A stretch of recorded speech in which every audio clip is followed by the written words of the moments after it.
오늘 이 자리에서, 구원의 본질에 대해 깊게 이야기해 보려고 합니다. 구원은 단순히 기도문이나 몇 마디 마법의 말이 아니라 우리 삶 전체를 변화시키는 그 진짜 경험이지요. 네, 맞아요. 그 말씀이 사실 우리에게 굉장히 도전적으로 들리기도 하는데 어떻게 보면 마치 모든 걸 내려놓고 새로운 삶으로 뛰어드는 그 도약이라고도 볼 수 있겠죠. 그렇습니다. 예수 그리스도의 죽음과 부활을 믿고 우리 마음속 깊은 곳에서 변화가 시작되는 그게 바로 구원입니다. 우리 말로 네. 치면 단순한 겉모습이 아니라 내면의 진정한 전환이지요. 그런데 여기서 한 가지 질문이 생기는데요. 단순히 예수님을 믿어요 라는 말만으로 충분한가요? 왜 그렇게 많은 사람들이 알타콜에서 손을 들고 기도하면서도 금방 옛삶으로 돌아가곤 하는 걸까요? 그건 정말 중요한 질문입니다. 구원은, 단순히 기도문을 암송하는 것이 아니라 그 기도의 말 속에 담긴 진심 어린 마음의 개방과 삶의 변화를 요구하거든요. 그래서 맞아요. 진짜 구원은 일회성의 이벤트가 아니라 평생에 걸친 믿음의 여정입니다. 그렇죠. 고백의 말 한마디가 단순한 의식이 아니라 실제로 우리의 삶에 영향을 미쳐야 한다는 점이죠. 그런데, 때때로 우리 주변의 많은 종교 행위들이 단지 클럽 가입처럼 기능하는 경우가 있는데요. 정말 그래요. 그럴 때면 안타깝게도 겉모습만 좋고 내면적 변화가 없는 사람들이 보이죠. 네. 어쩌면 내가 본 바로는 구원은, 단순한 의식이 아니라 우리 영혼의 근본적인 재탄생 같다고 할 수 있습니다. 재탄생이라 그 말씀이 예를 들어 목사가 말씀하시듯 우리가 자신을 내려놓고 하나님께 맡기는 그런 전환을 의미하는 건가요? 맞습니다. 자신을 다 내려놓고, 하나님께 온전히 의존하는 그 순간, 우리의 마음의 문이 열리고 새로운 삶이 시작되는 거죠. 이것이 네. 바로 도약의 순간입니다. 근데 구원의 길이 너무 간단하게 보일 때도 있는데 실제로는 믿음이 쉽지 않은 경우가 많아요. 사람마다 경험이 다양한데 말입니다. 바로 그 점이 핵심이에요. 구원은 단순한 공식처럼 작동하지 않습니다. 어떤 이는 극적인 경험을, 어떤 이는 조용한 내적 변화로 찾죠. 결국 중요한 맞아요. 것은 우리의 마음이 얼마나 준비되어 있느냐 하는 것입니다. 네, 그리고 때때로 사람들은 자신들의 좋은 행실이나 사회적 지위로 채워진 삶이 구원으로 이어진다고 오해하죠. 근데 그건 전혀 아닙니다. 정확해요. 구원은 전적으로 하나님의 은혜 속에서 이루어지는 것입니다. 우리가 아무리 좋은 일을 해도, 그 스스로가 구원을 이끌어내는 게 아니니까요. 네. 우리 모든 것은 하나님의 선물입니다. 그래서 때때로 사람들이 내가 구원받았나를 놓고 고민하기도 하죠. 외적인 모습은 완벽한데 내면이 변화되지 않은 느낌이라 말이에요.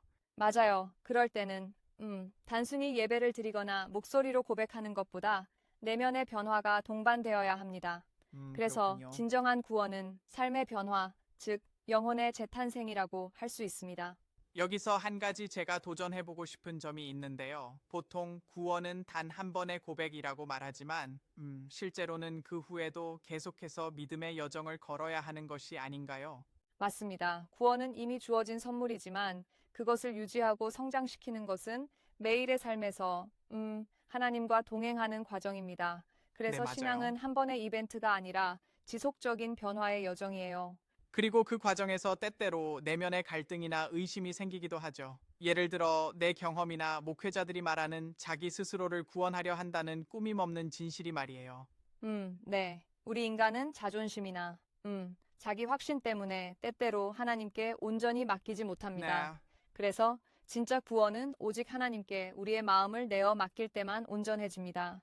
정말 그렇습니다. 그런데도 많은 사람들이 종교의 정형화된 방식에 머물러서 진정한 구원보다는 그 방식 자체에 집착하는 경우가 있죠.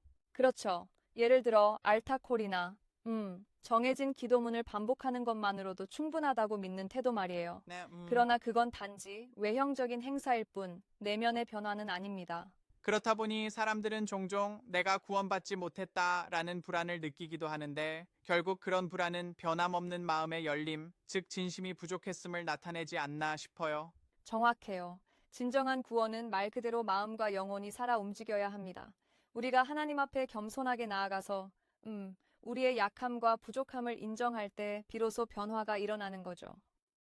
네, 정말 여기서 재밌는 비유 하나가 생각나는데요. 마치 영화 매트릭스에서 파란 알약과 빨간 알약의 선택처럼 진정한 현실을 보기 위해서는 되돌릴 수 없는 선택을 해야 한다는 거죠. 그 비유가 정말 적절한 것 같아요.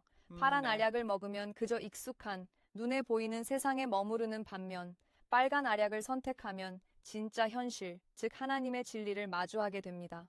그 선택은 다시 돌아올 수 없는 영원한 변화의 순간이죠. 맞아요. 그런데 가끔은 그 도약의 순간이 너무 두렵게 느껴질 때도 있습니다. 우리 인간이 이 세상에 묶여 있는 이유는, 익숙함과 안전에 대한 욕구 때문이잖아요.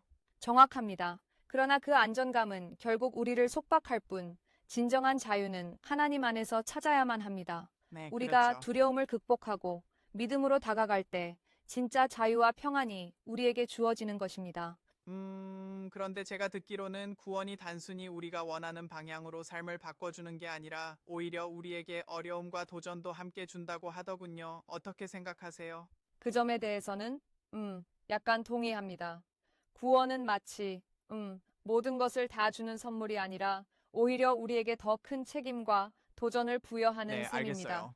이는 우리가 단순히 편안한 삶에 머무르는 것이 아니라 하나님과 함께 성장하며 변화하는 과정을 요구하기 때문입니다. 그래서 어떤 면에서는 구원받았다고 해서 모든 문제가 해결되는 것이 아니라 사실은 매일매일의 삶 속에서 하나님과 동행하며 끊임없는 믿음의 실천이 필요한 것이겠죠. 바로 그 점입니다. 구원 후의 신앙생활은 계속되는 순종의 여정입니다. 그 여정 속에서 우리가 경험하는 기쁨과 슬픔, 그리고 때로는 의심도 결국은 우리를 더 강하고 성숙하게 만듭니다. 네, 정말요. 저도 개인적으로 그런 과정을 겪으며 한동안 마음의 혼란을 느꼈던 적이 있습니다. 그런데 진정한 구원은 그런 혼란을 통해 하나님과 더 가까워진다는 것을 깨달았어요. 정말 공감합니다. 우리의 약한 모습, 우리의 의심, 그 모든 것이 하나님 앞에 내려놓아질 때 그분의 은혜가 빛을 발하게 됩니다. 네. 모든 경험이 결국은 우리를 변화시키는 자양분이 되는 거죠. 결국 중요한 건 구원은 우리가 선택하는 한 번의 행위가 아니라 우리 삶 전체에 걸쳐 계속해서 체험되어야 하는 진리라는 점이네요. 맞습니다. 오늘 이 대화를 통해 우리가 강조하고 싶은 것은 구원이란 단순한 외형적인 의식이 아니라 내면의 변화, 즉 하나님과의 깊은 관계 속에서 이루어지는 실제하는 체험입니다. 네, 그 그렇습니다. 변화가 우리 인생을 온전히 새롭게 합니다. 정말 깊은 이야기네요. 이 이야기가 듣는 분들에게도, 그들 자신의 삶 속에서 하나님의 은혜를 체험하는 데 큰 힘이 되었으면 좋겠습니다. 네, 그렇기를 바랍니다. 우리 각자가 구원의 의미를 되새기며 그 안에서 매일매일 새로워지는 삶을 경험하길, 진심으로 기도하는 바입니다. 오늘 나눈 이야기는 단순한 이론이 아니라 실제 삶의 경험과 내면의 변화를 담은 진정한 메시지라고 생각합니다. 맞아요. 그리고 그 변화는, 우리 각자에게 달려 있습니다. 하나님께서 주시는 은혜를 받아들이고 우리의 삶 속에서 그 은혜를 실천하는 것이 바로 구원의 길입니다. 정말 그렇습니다. 오늘 이 깊은 대화를 통해 우리 모두가 다시 한번 마음을 열고 하나님께 다가갈 수 있는 기회를 얻었으면 좋겠습니다. 정말 감사해요. 감사합니다. 이 대화가 많은 이들에게, 그들이 진정한 구원의 길로 나아가는 용기를 주기를 바랍니다.